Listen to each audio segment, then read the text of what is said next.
সাল্লাল্লাহু আলাইহি ওয়াসাল্লামের প্রতি আনুগত্য প্রকাশ করবে, তাকে সহযোগিতা করবে, তার আগমনী বার্তা তোমরা প্রচার করবে।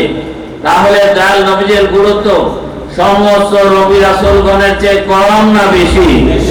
অনেক অনেক বেশি। কি বলেন, তাই নয় কি?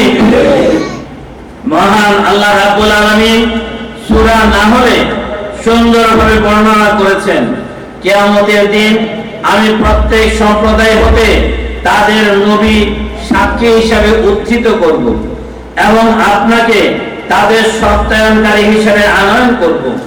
অর্থাৎ কিয়ামতের দিন যখন শেষ বিচারের কার্যক্রম শুরু হবে, সমস্ত নবী রাসূলগণ তাদের উম্মত নিয়ে আল্লাহর দরবারে হাজির হবেন।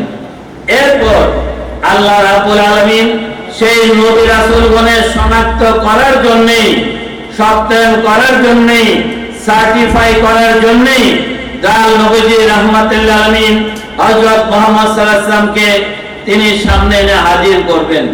তাহলে দয়াল নবীজির মর্তবা সবার চেয়ে কম না বেশি? অনেক অনেক বেশি।